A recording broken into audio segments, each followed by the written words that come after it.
For 2,500 years, there was no state or nation of Israel. And it was not until 1948 that they were recognized again. There was a lot of input from our president at that time, Harry Truman, and then also from some of the Jews, the leader people of the Jewish people, and so the United Nations then recognized Israel once again as a sovereign state, and they were attacked immediately then by all the Arab countries that were around them, and even though it had been against the law for a Jew to have any kind of a weapon if they were in that land. They were not allowed to have a weapon, but somehow they gathered up enough weapons and things that they could defend themselves, and so they pushed the hordes of the Asiatic people there, the Arabs. They pushed them back and actually won that battle. They were not able to defeat the Jews, and what they wanted to do is what they're still wanting to do, is to drive them into the ocean, into the Mediterranean, just clear them out of the land altogether. And they were not able to do it and have not been able to do it. And I think somebody needs to tell those people over there, those Arabs over there, and also some of our leaders here, what the Bible has to say about the Jews. And, I think it was a big mistake when President Bush coaxed the Jewish people to allow the Palestinians to settle in the Golan Heights and in the place over there now where they have their own government. Israel's not very big to begin with. You can probably drive from top to bottom in Israel in just a few hours. But they gave them, they allowed them to settle in there, and that's why you're having the problems there with Hamas. That Israel allowed them to set up their own government in there, and so it was the Hamas. It was the Hamas government, and so now they're and were for quite a while now reaping the consequences of that mistake that was made there. God told them when He gave them the land, He said, "You're not to ever sell it or trade it. You're to keep the land. It's given to you." And each tribe had a section, and so Israel, they disobeyed God. They went against God, and so they allowed other nations in. And I'm glad that the United States basically over the years has been a good ally of Israel, but we have had some presidents that didn't like the Jews, and they let some things happen that they should not have. But I want us to look here in Ezekiel 38 and 39. I know we've dealt with this before, but this will kind of be the concluding lesson about the millennium. Although this is not during the millennium, yet all of this is leading up to the Great Tribulation time and then the millennial reign of Christ on the earth. So look here in chapter 38, Ezekiel chapter 38. "And the word of the Lord came unto me, saying, Son of man, set thy face against Gog, the land of Magog, the chief prince of Meshech and Tubal, and prophesy against him. And say, Thus saith the Lord God, Behold, I am against thee, O Gog, the chief prince of Meshech and Tubal, and I will turn thee back and put hooks into thy jaws, and I will bring thee forth and all thine army, horses and horsemen, all of them clothed with all sorts of armor, even a great company with bucklers and shields, all of them handling swords. Persia, ancient Persia, that's modern day Iran. So just in your margin there, just right, Iran. That's ancient Persia. You may remember from a study of Daniel the 4 world empires. The second was the Medo-Persian Empire. And historians tell us that the Medo-Persian people, the warriors, when they would come into a land, conquer a land, that they were the most barbaric of all the empires. They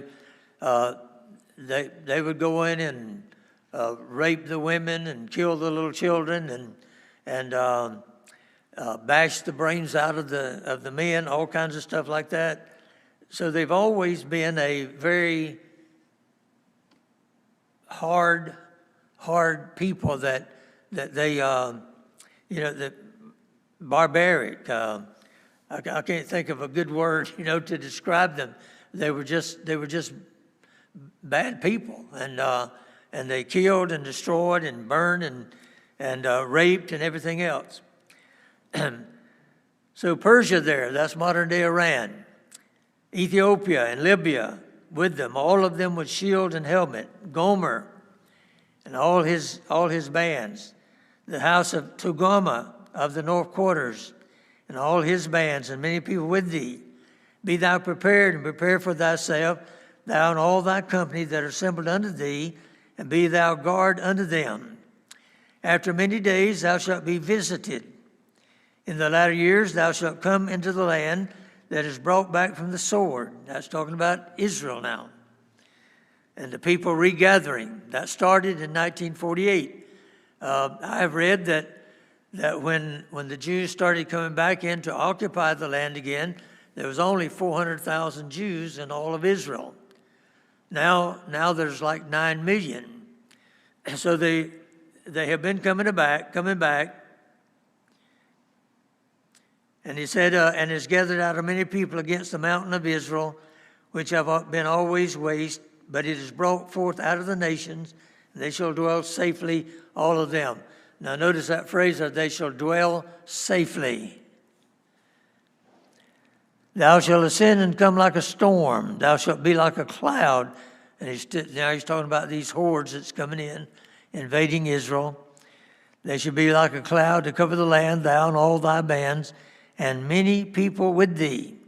Thus saith the Lord God, it shall also come to pass that at the same time shall things come into thy mind, and thou shalt think an evil thought. And thou shalt say, I will go up to the land of unwalled villages. This is talking about these hordes, talking about Russia and these other people that are allied with Russia that will be coming in. They're saying, we'll go to the land of unwalled villages. That's not Israel today. Israel today is a fortified nation. They have defenses. They have armaments to protect themselves. So they would not be considered today a land of unwalled villages. See, back when this was written, back then, when a city was built, occupied, they built walls around them. That was their first line of protection, of defense. They'd be kind of like our radar system now. So there will be the time that they will not have. They will let their fences down. They will not be ready for war, ready for battle. I'll go to the land of unwalled villages. See, that's why I say that what happened with Iran by herself, exploding rockets over in Israel, that's not the fulfillment of this scripture here. Now, if all of this results, everything's going around on over there now, if all that results in Russia begin to take a part in it, then this could develop. But right now, this is not, what's happening now is not the fulfillment of this. It's not a land of unwalled villages. Now this is Russia and her allies. They're the ones that think in this. I'll go into the land of unwalled villages. I'll go to them that are at rest, that dwell safely, all of them dwelling without walls and having neither bars nor gates, to take a spoil and to take a prey, to turn thine hand upon the desolate places that are now inhabited, and upon the people that are gathered out of the nations, which have gotten cattle and goods, that dwell in the midst of the land. Sheba and Dedan and the merchants of Tarshish, with all the young lions thereof, shall say unto thee, Art thou come to take a spoil? Hast thou gathered thy company to take a prey, to carry away silver and gold, to take away cattle and goods, to take a great spoil? In other words, these are nations here that are objecting. They're saying, why are you doing this? Let's negotiate. You don't negotiate with the devil. But you see, they don't do anything else. They're just saying, hey, you know, what's going on? What's happening here? Let's talk. But that doesn't stop this. These hordes that will be invading Israel. When we were in Bible college, we had a guest lecturer there one time, Walvard, Dr. Walvard. He was a theology professor there at Dallas Theological Seminary. They brought him in for a series of lectures there on the end times. He's written a lot of books on prophecy and everything, and used to be considered probably the foremost fundamental scholar in America. I don't know if he's still alive now or not. And he was already probably in his late 60s at that time, and that's been 60 years ago. So he might not be around anymore. But he dealing with this, he said that Tarshish there is referring to Great Britain. It's Great Britain. And the young lions thereof, that's all of the countries that are young lions of Great Britain. And that's Australia, New Zealand, the United States. The United States is a young lion of Great Britain. And see, now, I don't want to get too far ahead of myself here and get you confused, but see, I believe that when this takes place, when this happens, it's going to be after the rapture. See, that's why there's no mention of America, the United States here. And I know people say, well, there was no United States back then, but there did become, and America was considered one of the young lions of England, of Great Britain. And see, for there to just be this half-hearted, why are y'all doing this? Why are you invading Israel? That means that America no longer is the power that she is now. Now, when the rapture takes place, there are more people going to vanish from America than any other nation on the face of the earth, because even as far as we've gone downward, America is still the most Christianized nation on earth. And so, it's been estimated that if the rapture were to happen like tonight, that at least 20 to 30 million Americans would be raptured out. A lot of these people, Christian people, are in high places. We have some senators that are Christian men, not many, but some. You have some in the House of Representatives that are good Christian men. Maybe some of the cabinet members. You have governors that are Christian men. You have mayors that are Christian men. A lot of the authority, a lot of the people that are in place of authority will be taken out. A lot of bankers, a lot of economists, these people that are going to be taken out. So America is immediately then going to go into a depression. with all of these, and see a lot of these people, they own businesses. Some may be CEOs of some of these big companies, some of the really large companies in America. They'll be gone. And so our government, in one thing, our government's going to be in disarray. Our economy is going to be in disarray. The people in authority, a lot of police officers are Christians. I started to say a lot of lawyers. A few lawyers maybe are Christian. Our preacher there in Orlando, he didn't think lawyers were saved. He said all lawyers are going to hell. But I'm sure there's some that are. But and you have some Christian lawyers, lawyer association, the CLA and things like that they're Christian lawyers. But you can imagine, with all that many people gone, then you can see why America does not play a big part in the end times. You with me? So I think that is another reason that this will have to take place after the rapture.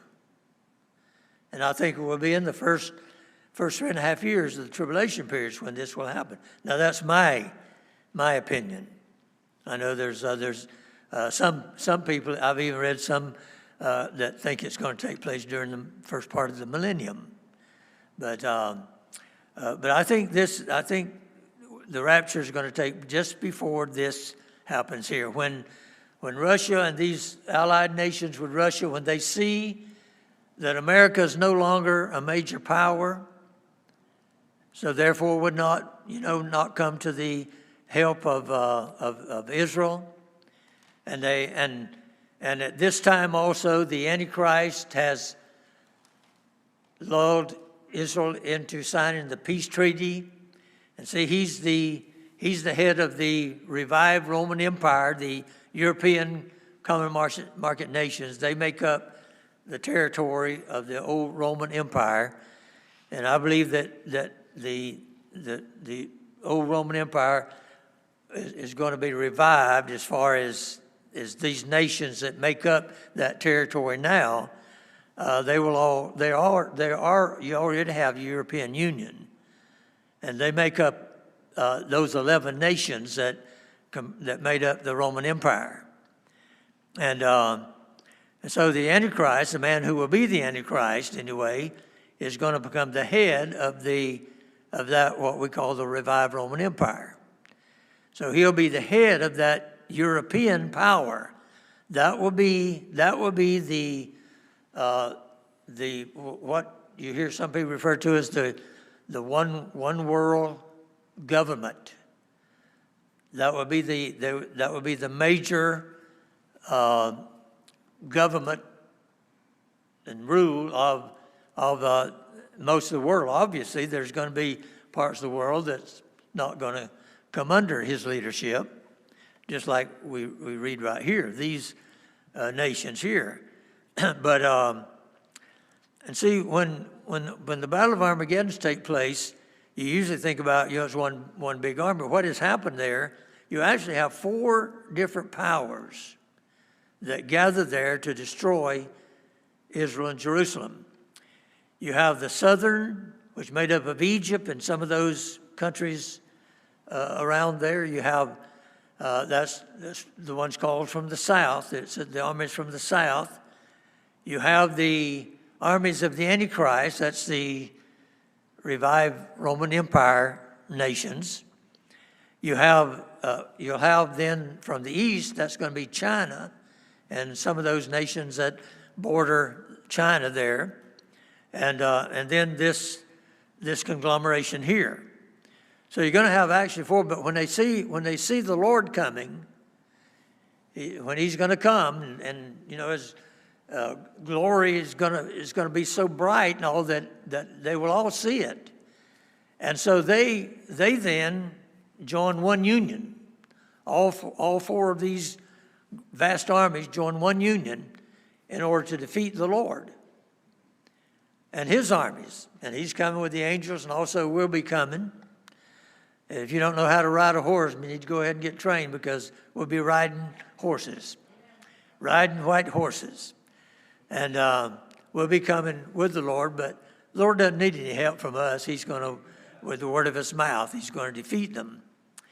And then the slaughter is going to be so great that during the first 7 years of the millennium, after the Lord has set up his throne, his reign on the earth, it'll take 7 years to clear away all the dead bodies and everything. And the Bible even speaks about the birds, feeding on the carcasses and everything.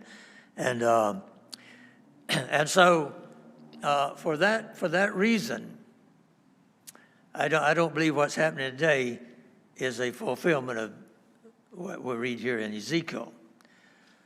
And I think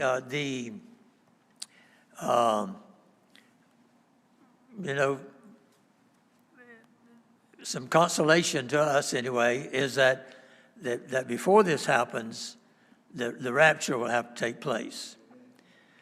Because right now, if they invaded Israel now or in the next few weeks before the rapture, the United States is going to come to their aid. You agree? I mean, they're going to come to their aid, but there's nobody going to come to their aid here. And that's why in chapter 39, God comes to their aid. And God's the one that destroys those armies. All but 1/6 of the armies will be destroyed. And then they're going to go in, evidently, the armies of Russia and those countries that are involved in that invasion, they will recoup, to some degree, because at the close of the millennium, the devil's going to, after he's been loosed from the bottomless pit, the devil's going to go out and he's going to deceive those nations, and they're going to come against the Lord once again. But the devil must be pretty dumb. He keeps trying, and he does know some scripture, because you remember he misquoted some when the temptation of the Lord. So he does know some, but he evidently has never read in the prophecies in the Bible concerning what's going to happen to him. But he keeps trying, doesn't he? And so here, these two chapters, we don't have the time to go into all of this, but these two chapters here, 38 and 39, have to do with one of the most amazing prophecies in all the Word of God. God gave to Ezekiel, the prophet of God, a series of visions. And these had started even earlier back. You had the vision of the Valley of the Dry Bones, for instance, and there were other visions even before that, chapter 36 and so forth. But the primary application, of course, to that was to Israel, to the Jews. But just like everything else, everybody else on the earth is going to either experience the fallout from the judgment, or else the fallout from the blessings upon Israel, or the judgment. I've mentioned to you a number of times that the tribulation period, the reason for the tribulation period is because it is a time of judgment upon the Jews, because they rejected their Messiah and had him crucified, and so they're going to suffer the judgment of God. Well, they are already. They're suffering the judgment of God even now. They have no peace. It's been several years ago when we were in Israel, but on the bus when you're going to the different sites and all along the roadsides, everywhere you'd go, and in the towns, there were armed soldiers, Jews. They all of them had their rifles, on their shoulders, and they were They were everywhere. Every male in Israel at the age of 18 has to serve in the military. And I don't know how long it is, but every female, and theirs is not, the number is not, I don't remember now just how it goes, but the number of the females is not as great as the males, but you do see a lot of females, with the uniform and the rifle and everything, and they're in all the towns everywhere. Now back then the tour guide that we had said that they're not on a base. It's not like here in America. All of our soldiers are on bases, but they're just kind of loose and they're at various times they can even go home, but a lot of the population of Israel, of the Jews, they're in the military, male and female. They're in the military, and you see tanks all over the place. And it's they're well armed. And we saw off in the distance, from the highways, you'd see old school buses, and they had welded iron plates on the front, making a tank out of them. And that's what they used to fight the 6-Day War. And because, see, they still didn't have a lot of ammunition, and a lot of armaments and all. Didn't have tanks and everything like they do now. And so they used whatever they could get. But they made tanks out of those school buses. Just welded iron plates on the front, and then had the windows they had metal in the windows and everything, and they use those. And if people from other nations, including the United States, if they hadn't stopped the Jews back then, they would have gone on and conquered Egypt and Lebanon and a lot of those countries around them. But the Allied forces, stopped them. It's just like back during the Korean War, General MacArthur was ready to push on into China, conquer China. And you remember that's whenever Harry Truman fired him. And they revived that old song, "Old Soldiers Never Die, They Just Fade Away." That's General MacArthur made that famous again. And it became a hit tune back. And I remember that back, I don't know, I guess probably a teenager back then. But see, we have not really fought a war since World War II. There have been police forces initiated by the United Nations. And we have been, taking orders from the United Nations, basically in all of these other skirmishes, Vietnam, Korea, and all that. So, see, I used to say, if I'm ever elected president, one of the first things I'm going to do, I'm going to get us out of the United Nations. But I had a higher calling. I never did lower myself to be the president of the United States. God made me a preacher, so. But the United Nations votes against the United States on everything.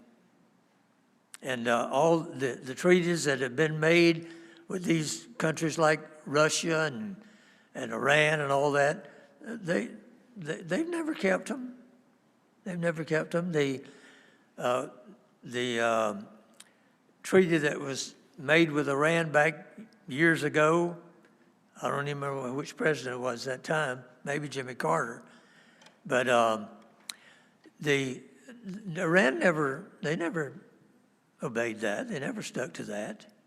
They've been busy trying to get an atomic bomb ever since.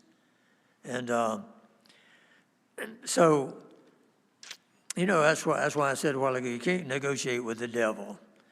And the leaders of these, especially these Muslims, you see, the Bible teaches that any so-called religion that is not Christian, any outside of Christianity, is a demon-inspired religion. That means all of those. Islam, Buddhism, Confucianism, all of those. And the cults in America, those are demon-inspired. You read the history of the Mormon Church and Joe Smith and his get mixed up, you know, with the witches and fortune tellers and inviting demon influence and demon possession. You see, Muhammad was illiterate. He couldn't read or write. So how did the Quran, how did it come about? He says that an angel gave it to him, and that's probably true, but it was a fallen angel. It was a demon. It was not a good angel, a holy angel. And from what I've read, the belief is that Muhammad had married an older woman, and she was an educated woman, and the thought is that through that demon inspiration, he gave that to her, and then she wrote all that. She wrote all that down. I mean, how could a guy that can't read or write, I mean, how could he compose all that? So in chapter 37, you have the rebirth of Israel. We've seen that now, 1948. Jews are still going back. They're still gathering. When we were there, I think it was in the 1990s that we were over there. At that time, there were only 6 million Jews. Now I think the latest figure is now like 9 million. So they're still going back, but they're gathering back in unbelief. The tour guide we had there, he was a Jew, but he called himself a secular Jew. He said he was not an Orthodox Jew. He was not. He didn't accept Jesus as Messiah, and he said he told me one time in a conversation I was having with him. He said the majority of the population of Israel is actually they'd be considered more atheist than anything else. They're not. They don't. Many of them don't even believe in the God of the Old Testament. You know, they reject all that. But and see, that's why they need the purging. They need. See, the tribulation period, the major reason for it is a time of purging of the Jews. Now, everybody that's on the earth, that's left on the earth, they're gonna fall under that judgment as well. Because, I mean, the rain falls on the just and the unjust. And just like during the millennium now, the millennium is basically a time of blessing for the Jews. But everybody that's on, all the Gentiles that are on the earth during that time, they're going to experience those blessings because for the same reason that there's the fallout of judgment on everybody besides the Jews during the tribulation period. And there's a lot of things that you know I was trying to bring everything down to an area where we could all understand what it's going to be like during the millennium. I didn't really have the time to get into the kind of government and all that, but you can use your own knowledge of the scriptures and read for it there. And there's a lot of the book of Isaiah. A lot of the book of Isaiah is about how it's going to be, what it's going to be like in the millennium. And so read those things and study that for yourself. But this is the getting back here to this prophecy here in chapter 38 and 39. the astonishing thing about this here, there's going to be an invasion of Israel by nations from the north. It's a prophecy that God himself is going to intervene in this invasion. They're not going to be getting any help from the United States or anybody else. And so just about the time that these armies, they think they have defeated Israel, God intervenes. In chapter 39, boy, you read chapter 39 about what God's going to do, it makes your hair stand up on your head. You know, it's amazing thing what's going to happen. But this chapter 38 here, those scriptures read, this is the invasion of Gog, of Magog. Now, Gog is the prince, Magog is the country. And all Bible scholars that I've read, after they all believe that this is a reference to the territory that's now occupied by the nation of Russia. And Turkey may also be involved in that because, you know, Turkey borders those. Now, when the Soviet Union fell, those nations that were on the south part of Russia, practically everyone, if not every one of those nations, are Muslim nations. So no doubt they're going to, although they're not mentioned, I think probably that at this time those nations there were part of Magog, and so that's why there's not a separate mention of that there. See, a lot of things, since there's a lot of topography of the earth has changed. A lot of things, the names that nations recall back then's changed, just like Persia is no longer Persia, now that's modern Iran. And then some of these others, Tarshish and Sheba and Dedan, these you know, we don't know those countries as those names now. But I think it's, you know, it's pretty clear here that Israel, nobody's going to come to the aid of Israel when all this happens. And so it's going to be a time when God is going to show himself, and he's going to destroy those. And some of the things, you know, that are going to happen, pretty amazing things that are going to happen. And all of those armies, now from all those different nations, all of them are going to be slaughtered except for 1/6 of them.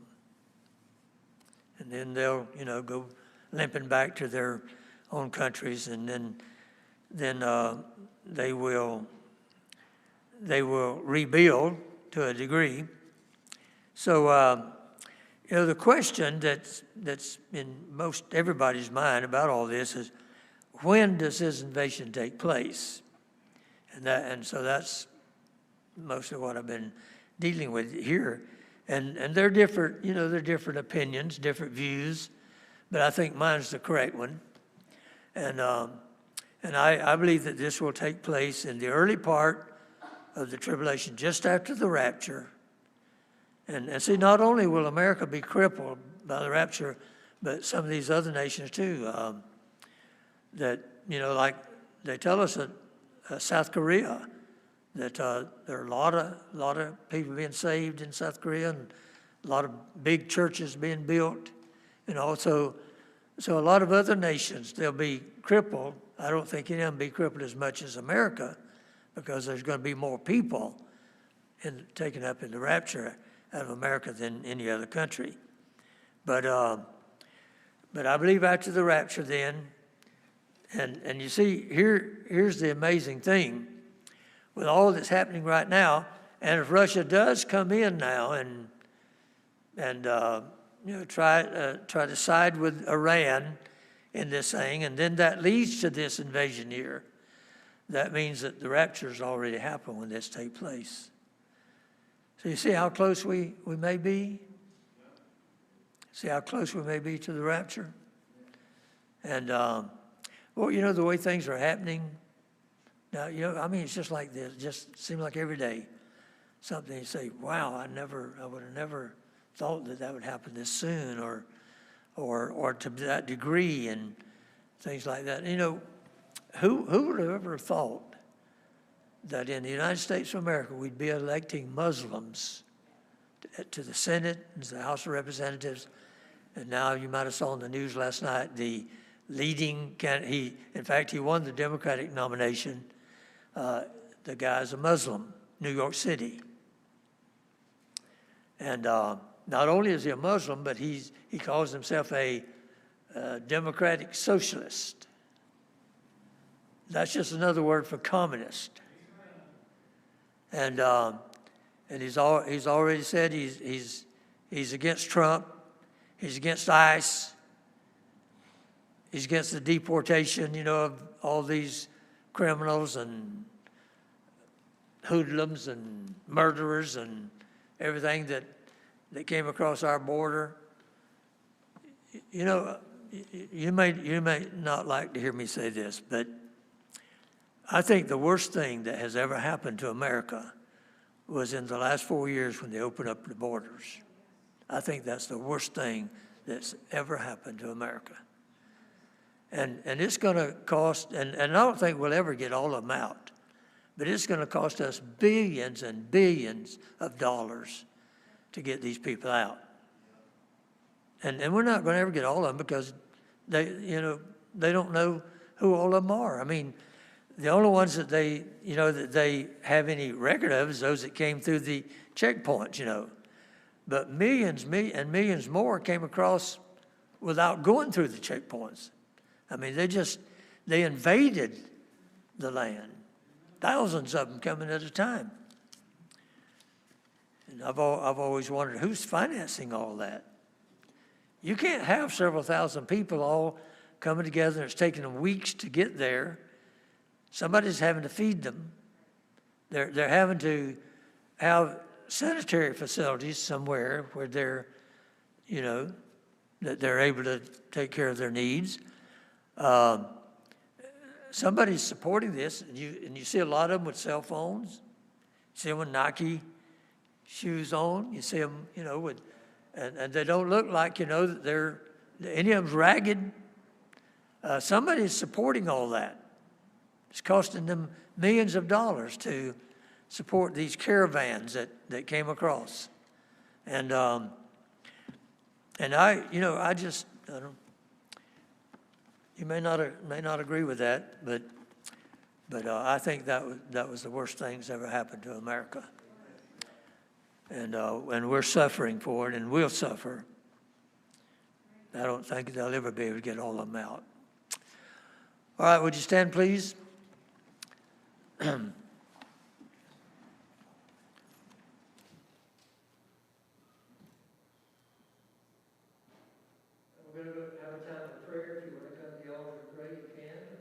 Here we are, that's fine too, but you can be seated or you can stand, whichever you prefer.